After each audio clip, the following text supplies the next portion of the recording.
Cyberpunk 2077 is inching closer and closer to its release date of December the 10th, and honestly, if you're like me, you're getting very hyped up about this game.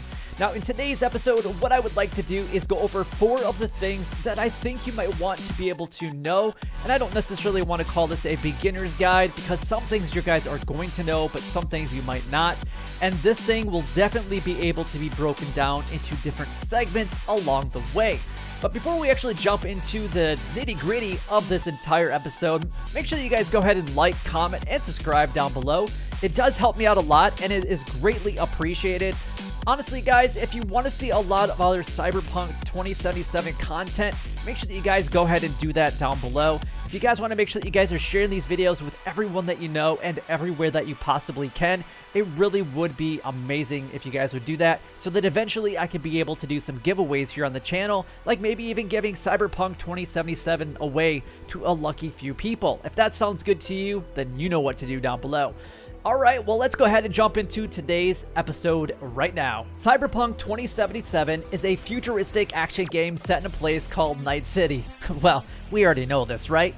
It's home to some of the wealthiest and most powerful people, and therefore it's a huge lure to gangs and other aspiring criminals. There are gang wars on each and every corner, robots are a common sight, and body modifications are the latest word in fashion.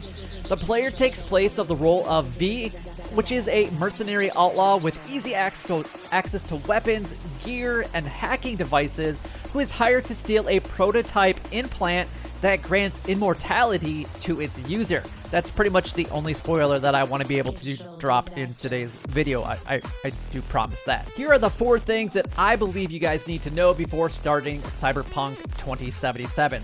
Now, the first thing we're going to go over is the life path section, but I have already kind of covered this in a separate video, so that's going to be more of an in-depth guide. I'm going to try to put a card right here for you guys to check that out. If I forget, I do apologize.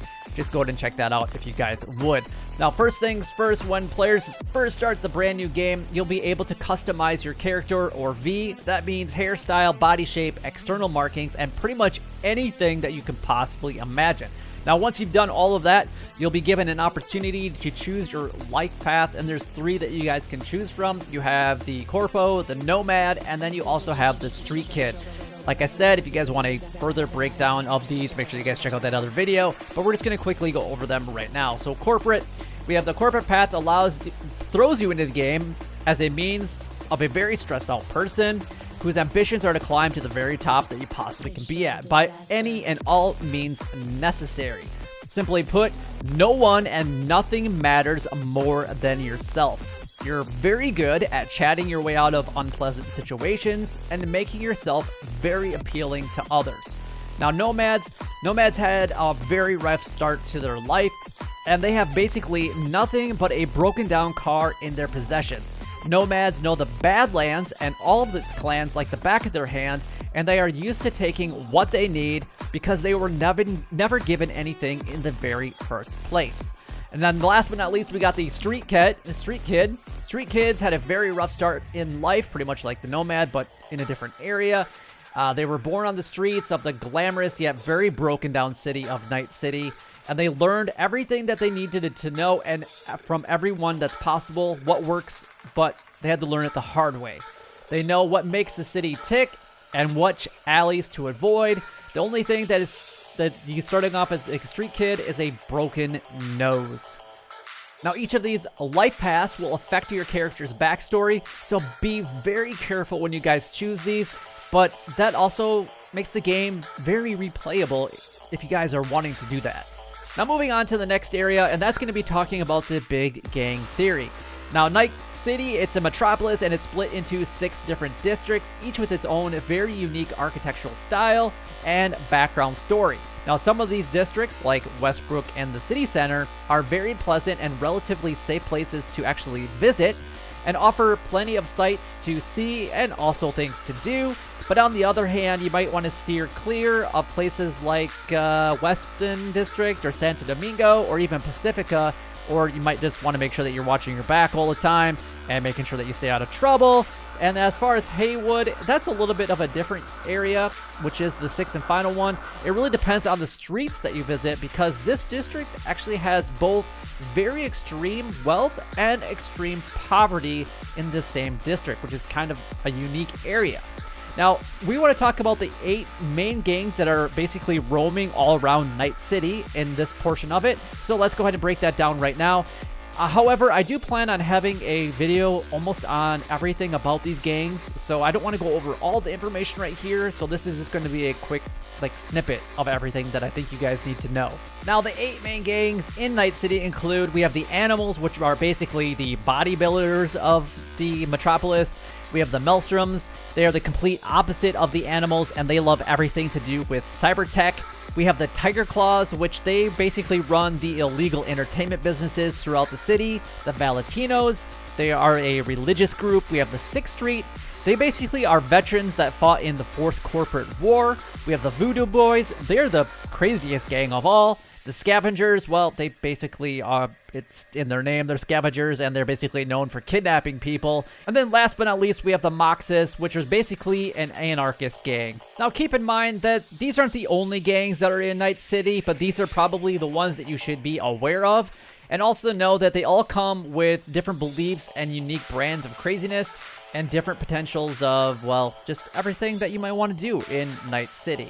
Now, moving on to the next section, and that is going to be about weapons. Well, Cyberpunk 2077 has a huge, and I repeat, a huge arsenal of weapons, and lucky for us players, V has access to some of the most awesome and epic weapons ever. Honestly, I really can't wait to use some of these because they sound amazing. Again, this is probably going to be something that deserves its own video here in the very near future, but we're going to quickly go over all of them. But let's just kind of talk about this couple things first. So the game has so many different types of weapons, ranging from the power weapons to tech weapons, melee weapons, and even smart weapons. Yeah, the last one, they have guided ammunition. Can't wait to do this, and that sounds epic. I mean, can you see a little remote control bullet flying through the air? Yes, please. You really should try at least one of these weapons per weapon type, which we're going to go over in just a second, to see what works best for you guys. Of course, when you become friends with, say, the Tiger Claws, you'll probably be walking around town with a katana on your back, so your life path and your choices and the gang that you work with will kind of depend on what hardware that you have access to. So just a brief overview of the weapons. You have basic melee weapons, advanced melee weapons, archery bows, crossbows, exotic weapons, pistols, and I mean all types, from light handguns to basically heavy or very heavy handguns, submachine guns, shotguns, rifles, machine guns, heavy weapons, Borg weapons, genetic weapons. What? I drool a little bit. You got hand grenades, launch grenades. We've got mines and explosives, and then we have kind of a variety of nothing that really fits in any other weapon category, so a miscellaneous weapons category. Sounds pretty epic if you ask me. Now, last but not least, we have the body modifications. I've mentioned this already a few other times, but the people of Night City, they have a big inclination towards cybernetic enhancements, but also the players do as well, which is pretty epic. These enhancements change the character's stats and provide awesome upgrades. Like the Brain Dance, it's an interface that allows the player to experience an alternate reality as if they were already there. With Brain Dance, players can use the experience, the thoughts and memories, and physical sensations of other people. This is very useful for investigations and certain missions, as you could probably figure that out.